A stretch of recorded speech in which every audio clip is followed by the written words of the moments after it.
Olá, pessoal! Então, vamos retornar à nossa aula de plantas. Nós estamos na sexta semana, que vai durar do dia 28 de junho ao dia 2 de julho. Nós estamos no sexto bimestre e nessa aula nós vamos falar sobre as plantas epífitas, caule, tipos de caule, o crescimento secundário, as folhas e tipos de folhas e as plantas carnívoras. Nós estamos na página 105 a 113 do livro didático. Bom, as plantas epífitas, elas são algumas espécies de plantas que crescem sobre outras sem absorver o nutriente dessas outras. Nesse caso, elas usam essas plantas como suporte para ela poder conseguir captar maior luminosidade solar, né, a luz solar, e se desenvolverem. Essa é uma estratégia vegetal que ocorre em vegetações densas, evitando assim o acesso de sombreamento próximo ao solo. As plantas epífitas, elas normalmente apresentam uma série de adaptações para evitar a perda da água ou para captar nutrientes, já que elas crescem longe do solo. Então, aqui a gente tem um exemplo, né, de uma planta epífita, como a orquídea, todo mundo conhece as orquídeas. E aqui nós temos essa região aqui do velamen. Essa região aqui do velamen é uma adaptação encontrada na raiz de plantas epífitas, como nas orquídeas. Então, trata-se de uma camada múltipla de células epidérmicas, que aqui a gente vê, né? A camada do velamen, que propicia a proteção mecânica para o córtex, que é essa região aqui mais adentro aqui da planta, e reduz a perda de água que essa planta poderia sofrer, podendo também atuar na absorção dessa substância. Então, ela dá uma proteção contra impactos mecânicos, né? Como também ela reduz a perda de água e auxilia também na absorção da água.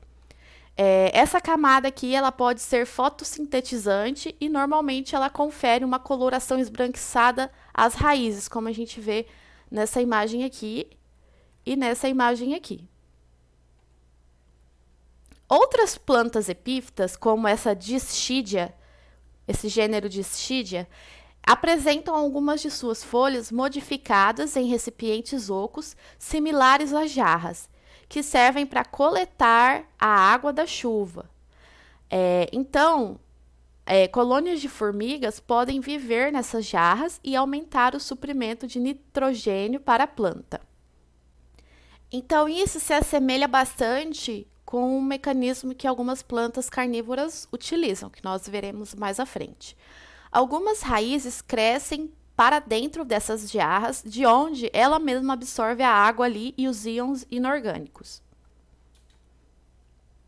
Caule. Então, o caule, ele está associado a duas funções básicas nas plantas. Então, ele dá o suporte e conduz a seiva, né? Então, esse órgão, ele dá suporte ali para as folhas, para as flores e para os frutos. Além disso, ele vai possibilitar o transporte de substâncias entre as raízes, mais abaixo aqui, e as folhas, garantindo uma conexão aqui adequada entre a parte aérea e a parte subterrânea da planta. Então, o caule, ele pode ser verde e realizar fotossíntese, embora esse não seja o principal centro de realização desse processo na maioria das plantas. Então, nós sabemos que as plantas, o principal centro que faz a fotossíntese é nas folhas. Então, as folhas é o órgão ali da planta que é responsável pela fotossíntese.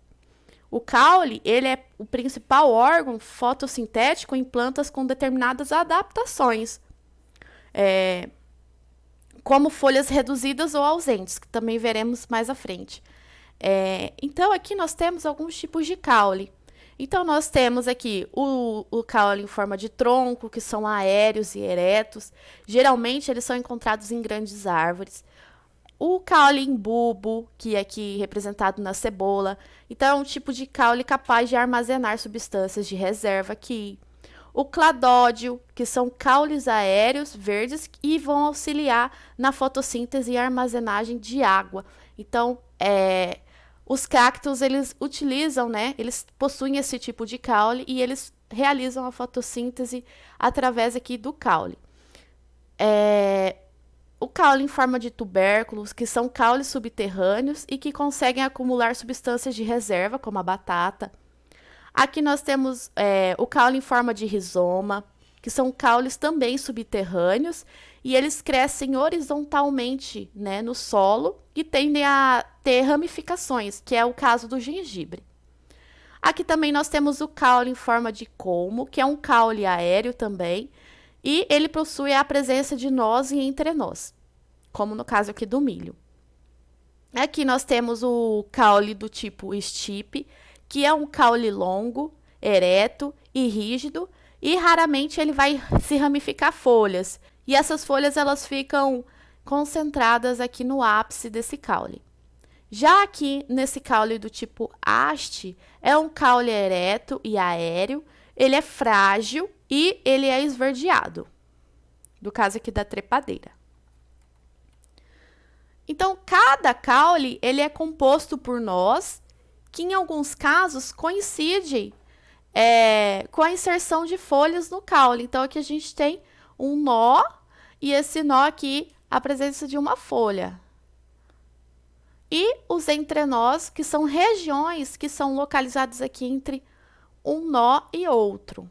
E aqui na região do entrenó, é a região principal de alongamento, porque nessas regiões aqui das gemas, é onde ocupa aqui o tecido, é onde tem a presença do tecido meristemático, é onde tem aquele tecido que nós falamos, que possui, que é rico em células que fazem, células indiferenciadas que têm a função de fazer a divisão, células que fazem a divisão, que fazem o crescimento da planta.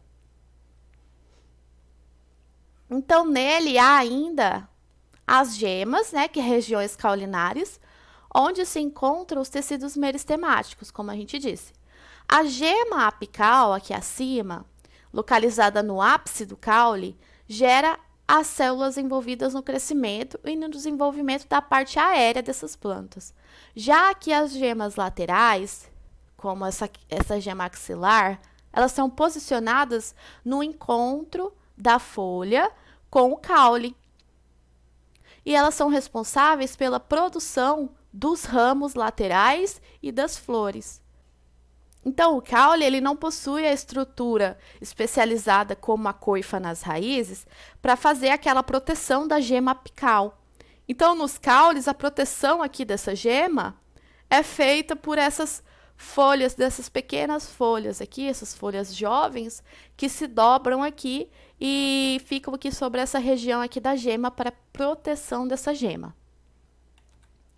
Então, analisando o caule primário, da região mais externa para a região mais interna, é possível observar a epiderme, né, o córtex, os vasos condutores, e em algumas espécies existe aqui a medula. Não são todas que apresentam a medula. A estrutura primária do caule pode ser bastante variável das plantas com sementes. Duas dessas espécies caracterizam-se como as monocotiledôneas e as eudicotiledôneas. Então, aqui a gente tem a representação de caules, né? Das eudicotiledôneas e das monocotiledôneas. Então, nas eudicotiledôneas, os feixes vasculares, geralmente eles formam um cilindro. Praticamente, esse cilindro ele é contínuo. Só que aqui, né, a separação de cada cilindro para o outro, a região ela é bem estreita, que vai interligar o córtex aqui com a medula. Então, internamente a esse cilindro, encontra-se a medula e externamente a ele o córtex. Então, ambas atuam como tecido de armazenamento da planta. Já nas monocotiledôneas, os feixes vasculares eles estão aparentemente dispersos aqui no tecido fundamental, impossibilitando a diferenciação da medula e do córtex. As camadas mais externas do caule é a única e corresponde à epiderme, que reduz a perda da água. Comumente, a epiderme ela é coberta pela cutícula, Lembra da cutícula composta pela cutina? Então, a cutina ela tem a função, né, de não deixar a planta perder tanto a água para o ambiente. Então, e a epiderme, ela vai apresentar menos estômatos que as folhas. O córtex, aqui, essa região, ele é formado por células de colênquima e de parênquima, cujas células elas irão apresentar os cloroplastos quando elas se tornarem maduras. O tecido vascular, ele é dividido em feixes vasculares, separados e formados por xilema e floema. Já a medula, aqui no interior, ela é composta basicamente de células parenquimáticas. Tanto o córtex quanto a medula, elas se desenvolvem em numerosos espaços intercelulares preenchidos por ar. Tipos de caule. O caule, então, ele é um órgão vegetativo que pode ser de 3 tipos. Então, nós temos os caules subterrâneos, como nós havíamos visto na imagem do slide passado. Então, aqui a gente tem o caule, né, da batata. Os caules podem ser também aquático ou aéreos. Os caules subterrâneos, eles se desenvolvem abaixo do solo e podem ser de 2 tipos. Do tubérculo, que é o tipo da batata, do bulbo ou rizoma. O bulbo é representado aqui pela cebola e o rizoma aqui pelo gengibre. O tubérculo, ele é especializado no armazenamento de nutrientes. O bulbo, usualmente, ele é discoide, dotado de raízes adventícias aqui abaixo, né? E com o ápice protegido por numerosos catafilos. Os catafilos, eles são folhas modificadas que assemelham-se com escamas. O rizoma, o tipo de rizoma, ele cresce aqui paralelo ao solo e produz as folhas ou os ramos laterais, como é no caso aqui do gengibre. O caule aquático, ele se desenvolve dentro da água nas plantas aquáticas. Assim como as raízes aquáticas, os caules eles também vão apresentar a grande quantidade daquele tecido, né, que nós havíamos visto, o arênquima, que é aquele tecido que ele é todo espaçado e que dentro desses espaços é ocupado pelo ar. O caule aéreo é aquele que se desenvolve acima do solo ou do substrato.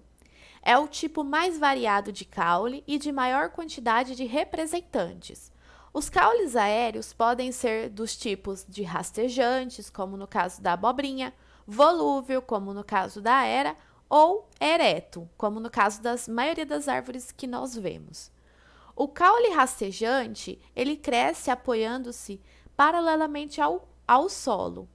Já o caule aqui volúvel ou trepador, ele vai apoiar-se em um suporte e vai crescer sobre ele, por meio das estruturas de fixação.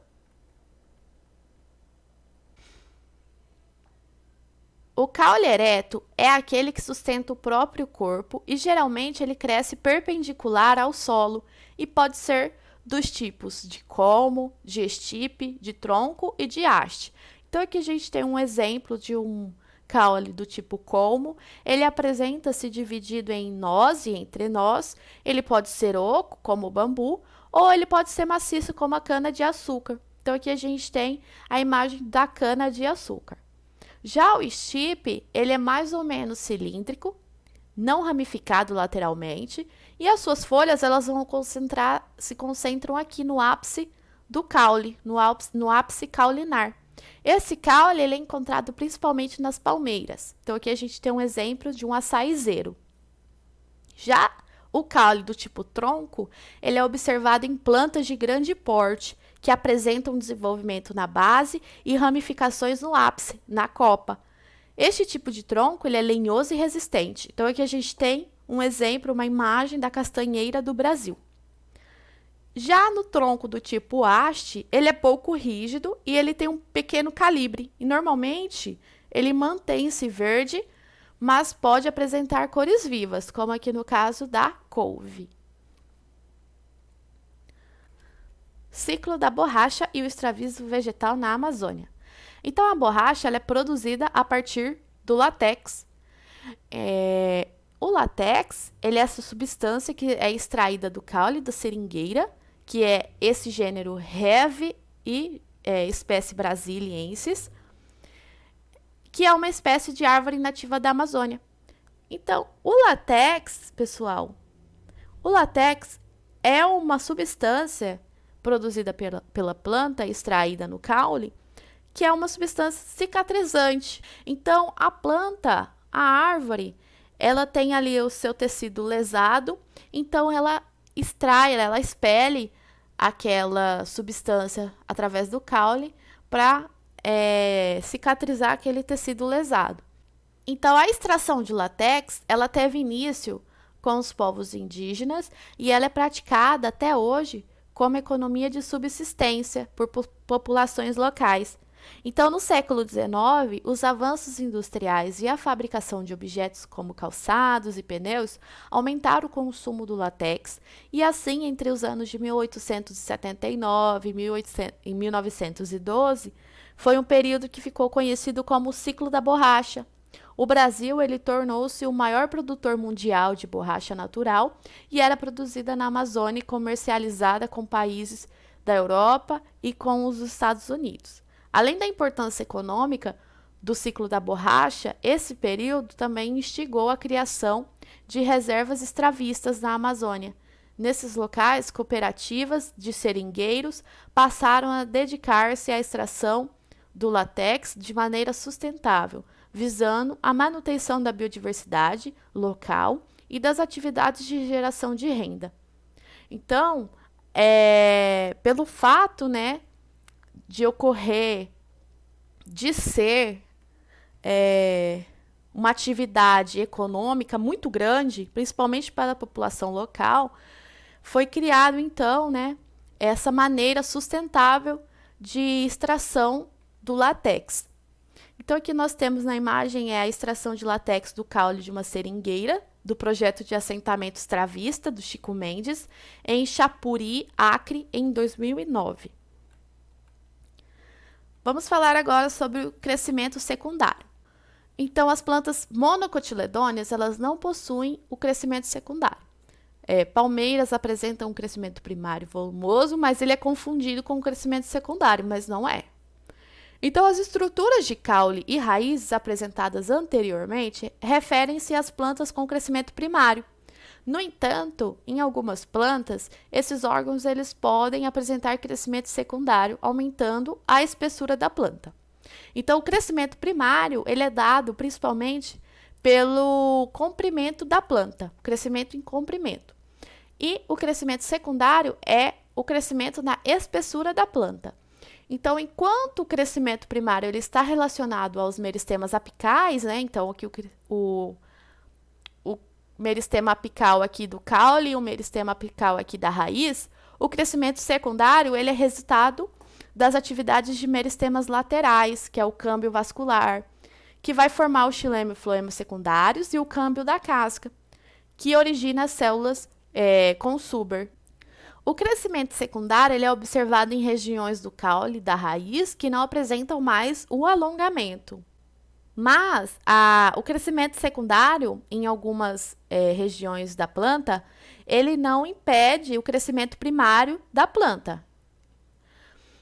À medida que o câmbio vascular ele se divide, ele forma o xilema secundário, que é o lenho. Então, aqui nós temos o xilema secundário.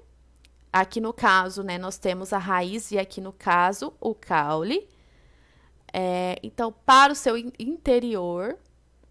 E o floema secundário aqui, representado em azul, para o seu exterior, eliminando parte do tecido primário. Então, diferentemente da raiz, que elimina rapidamente o córtex do caule, esse tecido pode manter-se por certo período.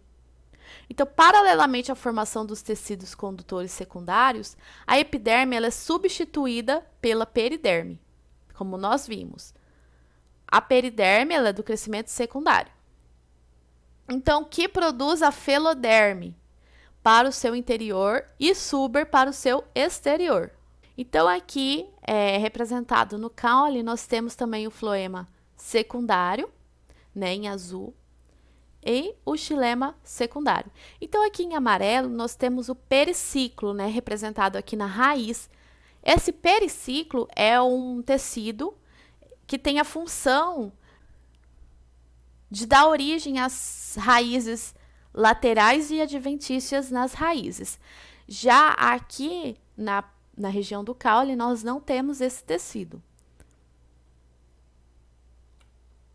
A atividade do câmbio vascular, principalmente em espécies de climas temperados, é periódica, entrando em dormência no inverno e retomando as atividades na primavera. Quando inativo, o câmbio vascular não forma novos tecidos vasculares secundários. Quando retorna à sua atividade, suas camadas de tecido de condução são formadas. Assim, é possível diferenciar anéis de crescimento, cujas espessuras podem variar muito. Então, aqui nós temos nessa imagem os anéis de crescimento. Então, para você conseguir saber quanto tempo, quantos anos existe aquela planta, aquela árvore, basta você contar, né, esses anéis de crescimento.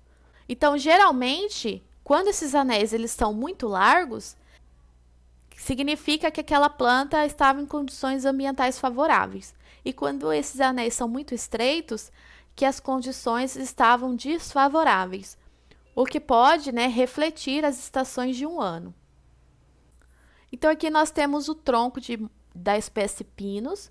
Os anéis de crescimento eles podem ser visíveis em plantas que apresentam atividade cambial contínua, como espécies de plantas de florestas tropicais.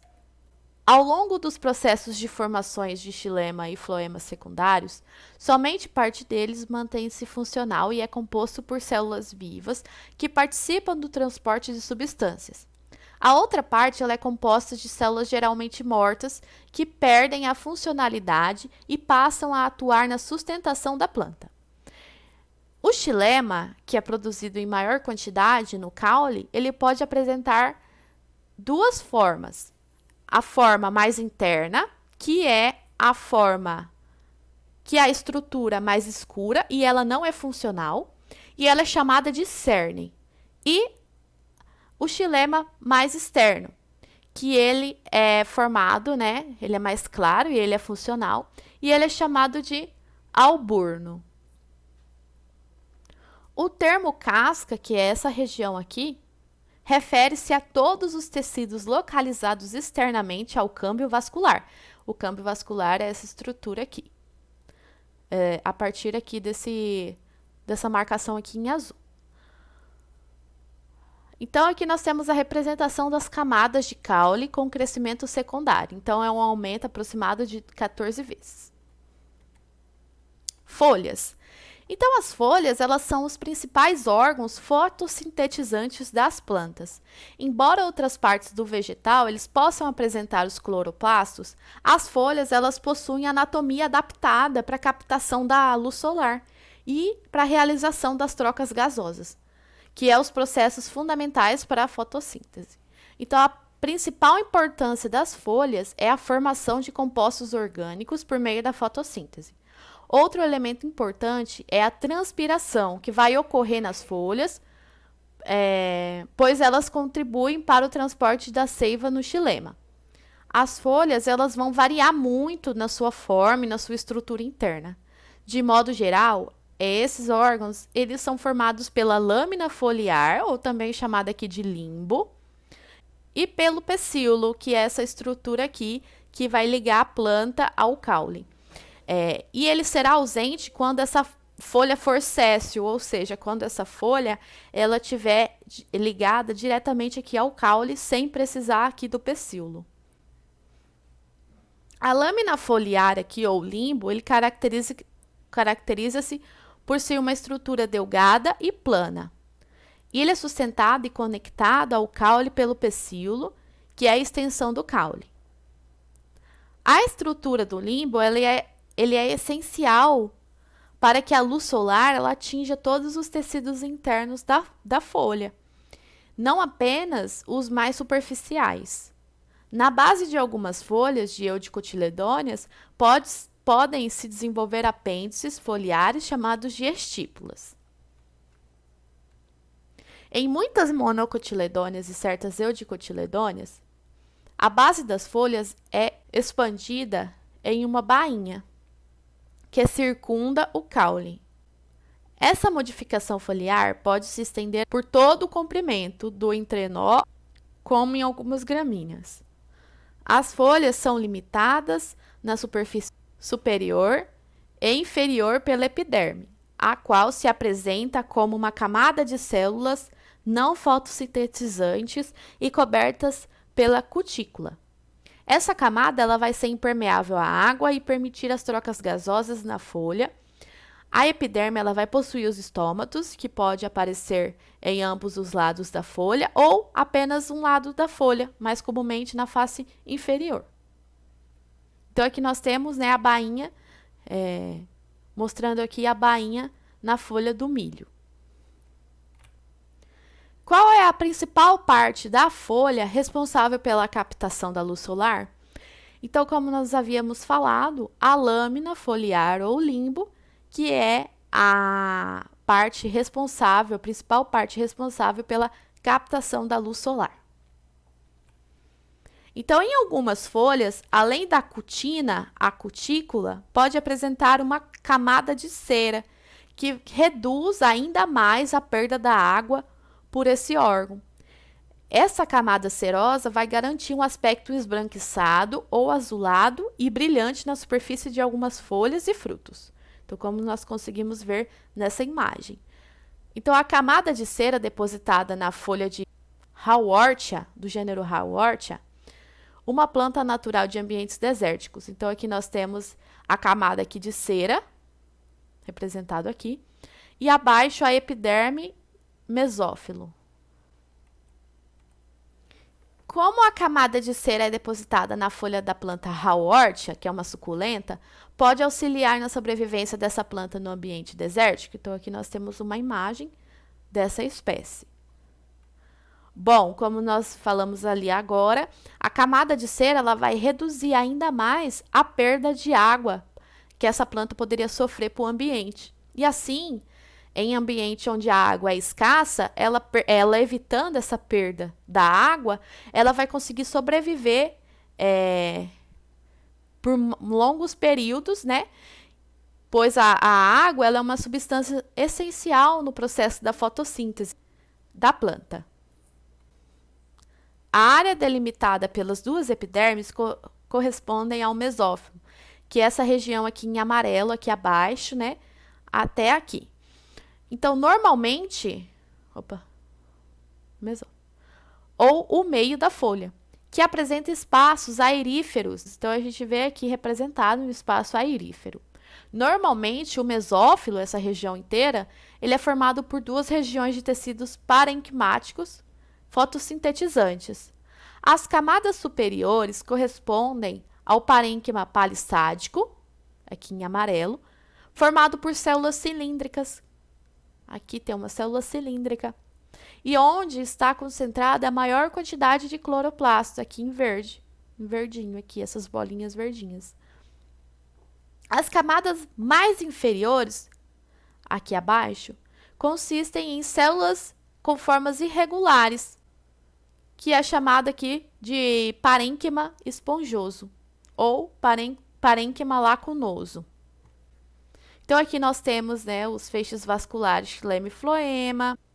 E aqui nós temos anexado aqui na epiderme, né, os estômatos. Então, aqui nós temos o poro estomático. Então, aqui nós temos, né, a abertura aqui do estômato, chamado de poro estomático. O mesófilo, então, o meio da folha, ele é permeado por numerosos feixes vasculares ou nervuras, que são contínuos com o sistema vascular do caule. Essas nervuras, compostas por xilema e floema, garantem que todas as células do interior da folha sejam bem supridas de água e minerais, e que os produtos da fotossíntese sejam direcionados ao floema das nervuras para ser distribuído ao resto da planta. Nas eudicotiledôneas, as nervuras estão dispostas em um padrão ramificado, com nervuras sucessivamente menores se ramificando de nervuras maiores, como representado aqui nessa imagem. Esse tipo de arranjo ele é chamado de nervação reticulada ou em rede, já que nas monocotiledôneas a nervação ela é paralela, ou seja, ela estende-se ao longo do maior eixo da folha com nervuras de tamanhos similares. Tipos de folha. As folhas das eudicotiledôneas elas podem ser de dois tipos, simples ou composta. Nas folhas simples, o limbo ele não é dividido em partes distintas, embora ele possa ser profundamente lobado, como nós vemos aqui nessa imagem. Já na folha composta, o limbo ele é dividido em partes distintas, os folíolos, cada parte geralmente com o seu próprio pecíolo. Diferentemente das folhas que apresentam gemas axilares, os folíolos não possuem essas estruturas. Modificações nas plantas. Então, em determinadas espécies de plantas, algumas modificações presentes em caules e folhas passaram a atribuir novas funções a esses órgãos. Então, aqui nós temos uma imagem onde mostra os cladódios de Euphorbia. Então, nos vegetais chamados de cladódios, são os caules que realizam a fotossíntese. Então, aqui nós não temos a presença da folha. Eles são desprovidos de folhas e têm crescimento ilimitado, característico de plantas de clima árido, como os cactos. Esses caules eles podem conter mucilagem, solução viscosa rica em carboidratos que vai ajudar a reter a água nessa espécie aqui. Já os filocládios também, eles não possuem folhas. Essas estruturas aqui são, na verdade, o caule modificado em forma de folha, só que não são folhas. E por isso, os filocládios, eles não vão possuir aquelas gemas axilares. Então, os filocládios, eles são um tipo de cladódio, só que ele é achatado, que vai apresentar um formato semelhante das folhas e crescimento ilimitado também, como aqui nos cladódios. Essas estruturas são importantes para aproveitar melhor a luz solar em ambientes com baixa incidência luminosa. Então, o caule dos filocládios, eles são achatados em formatos de folha, que aumenta ali a área de absorção de luz solar. Porque os filocládios aproveitam melhor a luz solar quando comparados aos cladódios, pelo fato desse caule deles serem modificados de forma achatada, imitando aqui uma folha. Então, ele aumenta a superfície aqui para absorção, para que ocorra a absorção de luz solar de forma mais favorável. As brácteas são folhas modificadas que ocorrem no eixo floral, muitas vezes com características, forma, textura e cor, diferente das folhas verdes que se realizam fotossíntese na planta. Algumas brácteas podem até mesmo ser mais vistosas e chamativas que as próprias pétalas ou sépalas das flores. Então, aqui a gente tem a imagem, Então, as brácteas são essas estruturas aqui maiores, que se assemelham muito às flores, E às vezes elas podem chamar mais atenção do que as próprias pétalas das flores. Então, aqui nós temos outra imagem de bráctea. Então, a ocorrência de brácteas vistosas e com as cores mais vivas podem auxiliar na ocorrência de que processo observado nas plantas? Então, no processo da polinização. Então, como nós já vimos, quanto mais chamativo a planta for e as flores forem, será mais fácil atrair os polinizadores. As folhas de algumas plantas podem também apresentar tecidos especializados para armazenamento de água, os quais são formados por células parenquimáticas grandes e de paredes delgadas que não apresentam cloroplastos. Essa organização pode resultar em folhas entumecidas, ou seja, folhas inchadas, ou com um formato cilíndrico, cujas reservas de água vão auxiliar na sobrevivência dessa planta durante o estresse hídrico, durante a falta ali da água. Então, nós temos como exemplo a babosa. Então, nessa imagem aqui, nós temos um corte, né? Onde nós conseguimos ver o tecido de armazenamento aqui de água. As gavinhas são caules ou folhas modificadas que se enrolam em um suporte, auxiliando na sustentação da planta. As gavinhas foliares surgem diretamente do entrenó ou da nervura central, quando é o folíolo que se modifica. Já as gavinhas culinares, que é na foto A aqui, surgem normalmente na axila das folhas ou opostas a ela. Em alguns casos, as gavinhas podem apresentar aqui discos adesivos, como nessa imagem, em suas extremidades, como a Aera americana, que é essa espécie aqui representada nessa foto. Os discos adesivos são estruturas que vão auxiliar essa planta na sustentação e no auxílio ali do suporte dessa planta no ambiente. Os espinhos, eles podem ser formados pela modificação de folhas, caules e estípulas e até mesmo pelas raízes. São estruturas pontiagudas e vascularizadas, ou seja, elas são permeadas pelo xilema e pelo floema, o que dificulta a remoção dos espinhos da planta. Normalmente, eles são duros e resistentes. Eles desempenham duas funções principais na planta, como a redução da perda da água por evaporação e transpiração, e proteção também dessa planta contra os predadores. Por que os espinhos podem reduzir a perda de água nas plantas? Então, porque os espinhos, eles são estruturas afiladas que possuem a menor área de exposição ao ambiente externo do que uma folha, por exemplo, ou caule. E por isso, a perda de água por essas estruturas é muito menor. Plantas carnívoras. Então, as plantas carnívoras, elas possuem as folhas especializadas e modificadas para atrair e aprisionar pequenos animais, principalmente os insetos. Então, muitas dessas plantas são encontradas em solo onde o nutriente nitrogênio é bastante limitado. Ou seja, essas plantas, normalmente, elas estão em um ambiente pobre de nutrientes.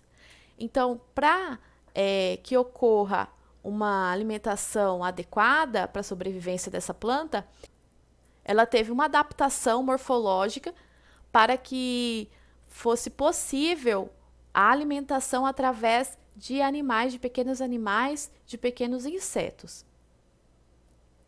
Assim, para suprir essa falta, né, as plantas elas vão aprisionar e vai digerir esses animais, utilizando proteínas ricas em nitrogênio como fonte desse nutriente.